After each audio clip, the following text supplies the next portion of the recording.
Ready, Pablo?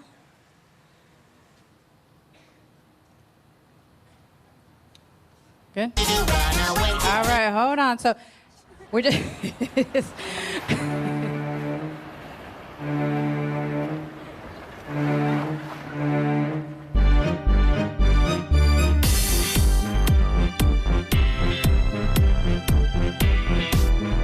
And in the back, we're jumping like at a concert. Shark, do do do do do do, baby. No, okay. Baby shark. All right, thank you very much for everybody for coming. We're gonna go ahead and get started. All right, I'm gonna hand it over to one of the faith leaders who has been on the tour with us since the beginning, Mohammed. We started in San Diego. We have not been home since Monday. It's very exhausting, and he's come with us to San Diego, LA, Modesto. We have another faith leader who will be speaking later as well, who's been on this tour with us. So I'm going to hand it over to you, and then we'll begin. Thank you.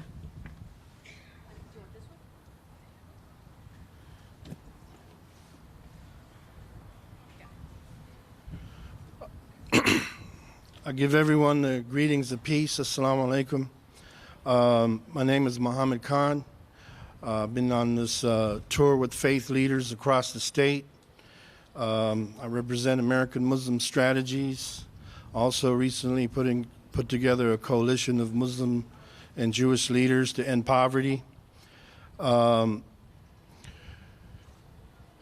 we travel from San Diego, Los Angeles, Bakersfield, Modesto, and finally here in Sacramento,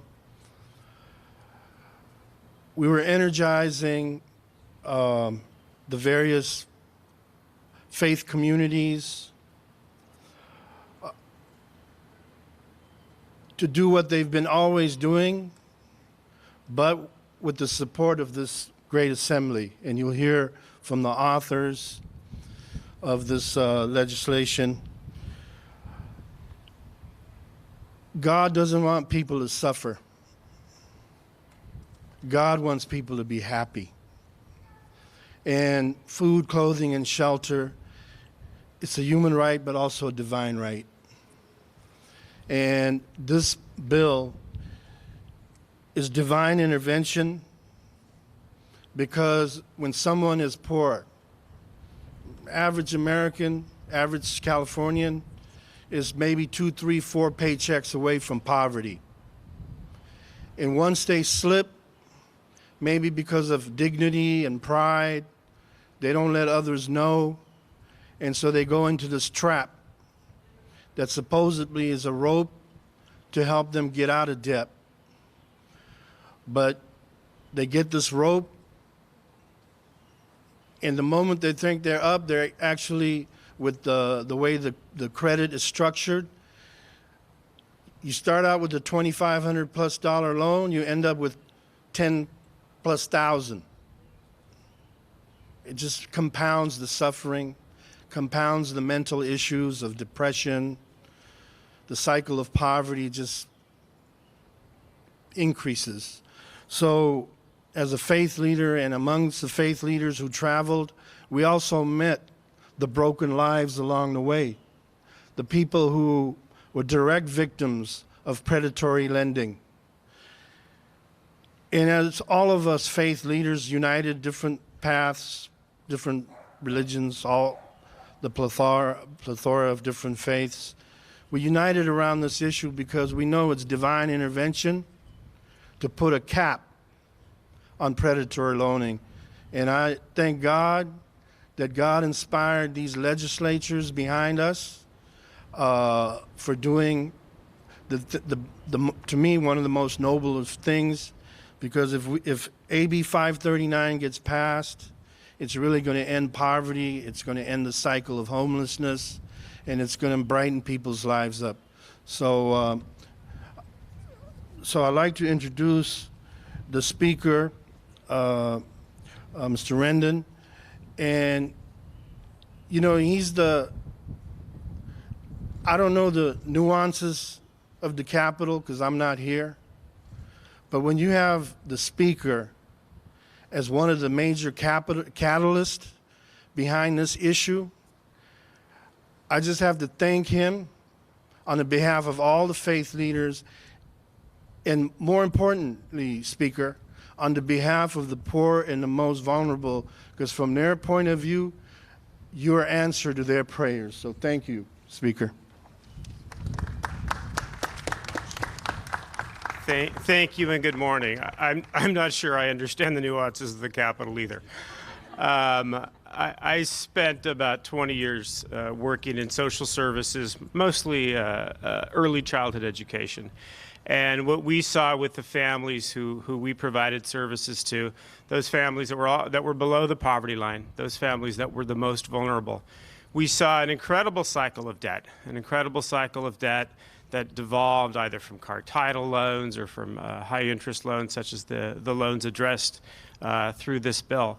And for me, this is really just an extension of all of the work I did in the nonprofit sector for 20 years. This is an extension of our efforts here in California, on efforts of groups like yours and the faith-based organizations to help to make sure that we address poverty.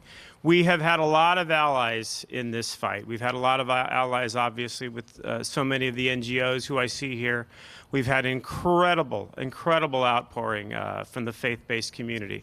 You're going to hear from some of our members today who are going to talk about this piece of legislation and the impact of this piece of legislation. But when you hear them, think about the extent to which each of them represents about 500,000 Californians, and think about the extent to which people in their district and people in this giant state will be impacted, positively impacted by this legislation. I am incredibly proud of this body. I'm incredibly proud of the Assembly. I'm incredibly proud to be here with you, with all of you leaders from throughout California. One of the people whose efforts in this fight have been just nonstop since last year is our banking chair from Santa Barbara, Monique Limon. Monique is the author of this piece of legislation. She's fighting tirelessly for all of you, and she's going to make sure we get this over the finish line. Please welcome Assemblymember Monique Limon. Thank you. Gracias por estar aquí. I want to thank not only everyone who is here supporting us today, but in particular the faith-based groups. What we have learned with this piece of legislation is that there is no political designation for doing what is right.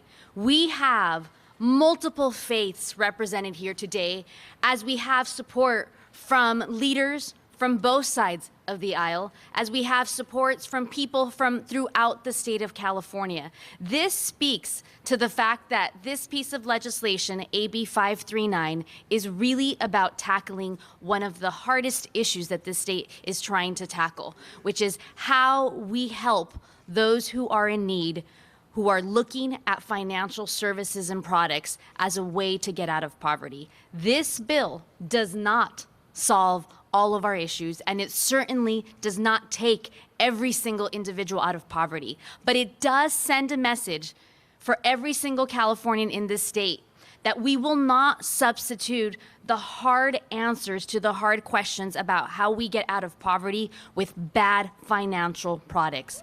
Bad financial products do not supplement the need for this legislature, for this body to keep doing right for the neediest and poorest individuals in our state. We know that over the last decades, there have been multiple attempts to try to rein in predatory lenders.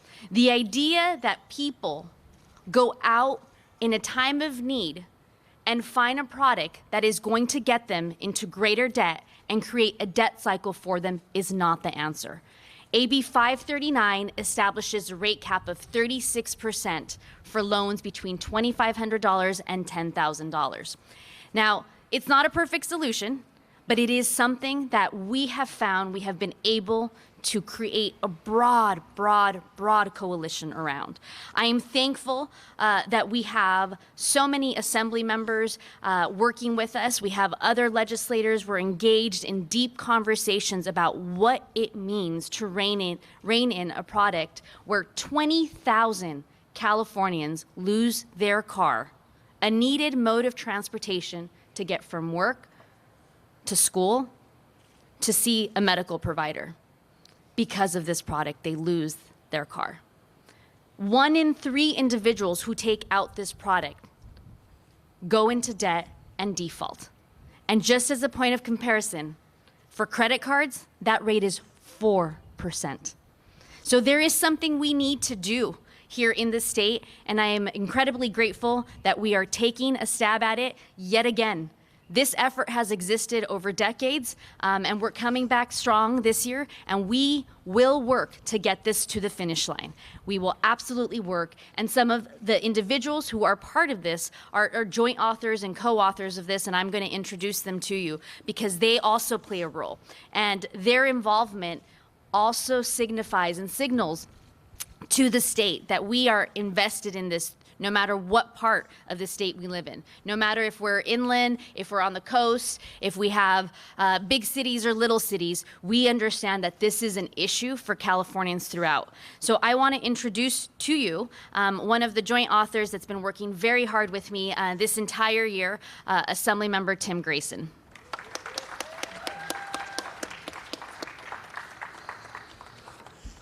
Thank you all for coming out this morning in support of this much needed effort.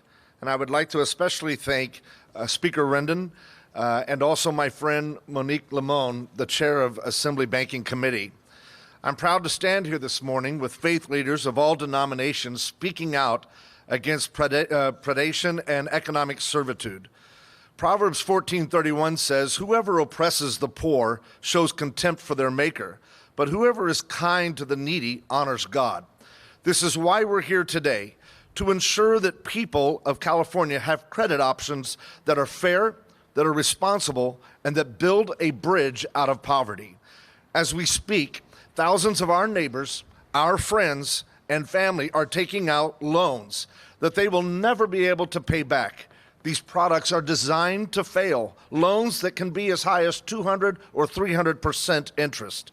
Stopping the sale of these loans is a moral, spiritual, social, and economic imperative. However, I'm happy to say that even though we witness divisions today, this issue is not a partisan issue. Democrats and Republicans across the state, from rural to urban communities, have joined to say loudly that we must protect our most vulnerable and underserved from predatory products that do nothing to cut off the shackles of economic servitude. We acknowledge that people short on cash need access to resources that provide temporary relief to pay rent, medical bills, and life's necessities. But this does not mean we should allow unscrupulous lenders to line their pockets at the expense of exploited communities, and I believe that AB 539 strikes the right balance between access and responsibility. It's past time that we address these products, these types of products, that hurt consumers far beyond helping them to bring them out of poverty. Those who find themselves in financial crisis should not have their crisis compounded, that is both literally and figuratively, by facing a repayment demand of up to 4 times the amount that is borrowed simply because they do not or are not a part of an affluent community. Again, thank you for your work and your support of AB 539 and all that we are doing here today to restore kindness to the needy of our communities. Another very impactful partner in this effort is a friend of mine as well, Assembly member and also chair of the California Latino Caucus, Assemblymember Lorena Gonzalez.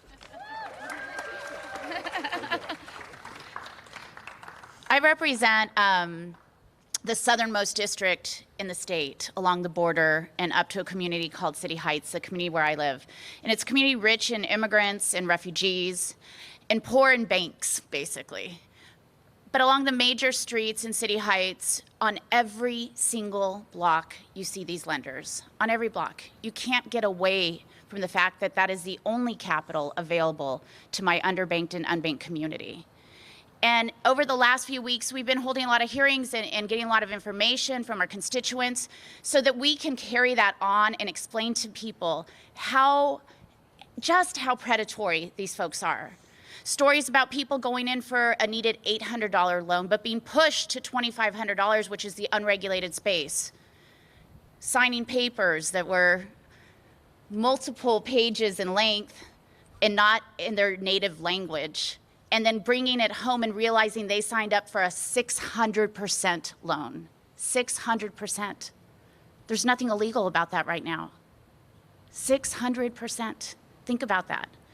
They didn't even need the loan for $2,500. They needed it for $800. They were trying to pay back the excess immediately. These are the stories we're hearing, and it's truly predatory. The companies know that if they can push you to just take a little bit more, that they get out of that 36% regulated space and get you into a loan that you'll never be able to pay off. And they don't care. They don't care that it ruins your credit score, that it puts you in a cycle of debt, that you're paying on that $2,500 to $20,000 back. They don't care. They get their money, they get excess of that money, and they keep leaving you in debt. It's time. We have to stop this. It's immoral. I had a lot of folks in the last few weeks saying 36% seems kind of high, and it does. It's exceptionally reasonable what we're asking for here. I think my colleague, Mr. Grayson, called it a balance of capital and interest caps. But this is a start, and this is where we have to start, and it's a moral imperative.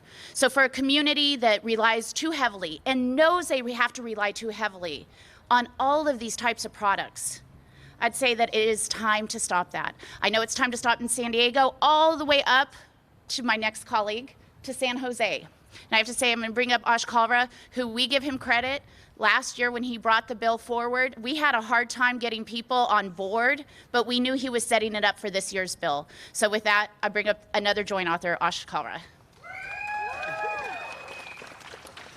Well, it's really amazing to be here today. You know, a few years ago, when I was on the San Jose City Council, we worked really hard and we passed some of the strongest local ordinances that exist of any city in the nation. But I remember when we did that, folks were saying, Ash, you know, this is great and all, but the real work's not going to be done in City Hall. The real work needs to be done in Sacramento. That's where you can actually have the change that is going to affect interest rates. It's actually going to get rid of these predatory lenders and those that are really entrapping people, that they claim to be throwing out a lifeline, a life preserver. They're really throwing out an anchor that's really weighing people down and getting them into endless drowning debt.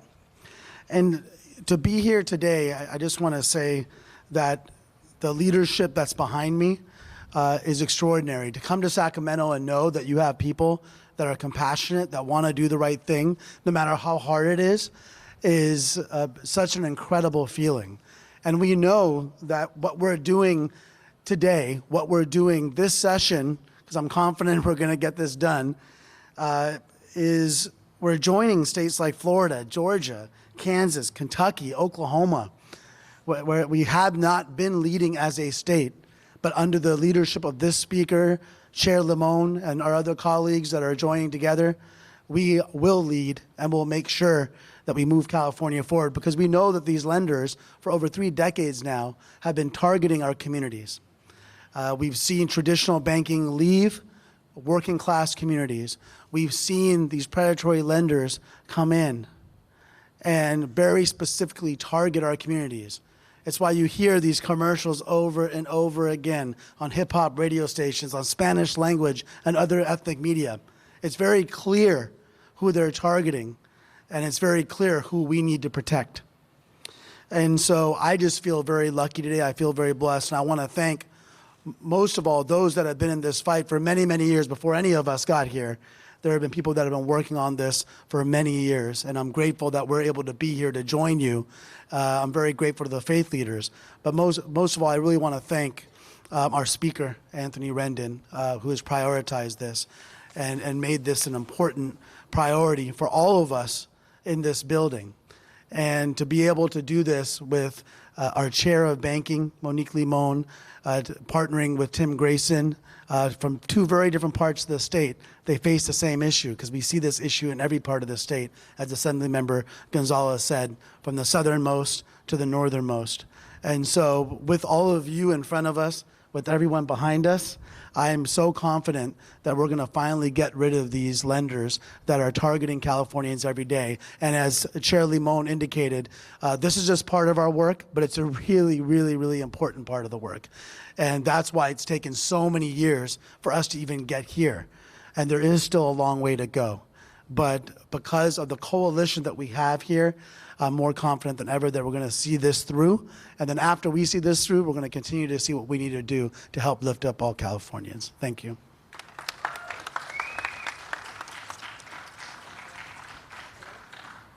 Hello. Okay. So I want to thank the members who are here. They're on a tight schedule, so I know you guys have to go. But thank you very much for coming. We are going to continue with the press conference because we have our many other faith leaders, labor leaders, veterans groups who are going to speak. But thank you very much for your words and for your leadership on this issue. Reverend.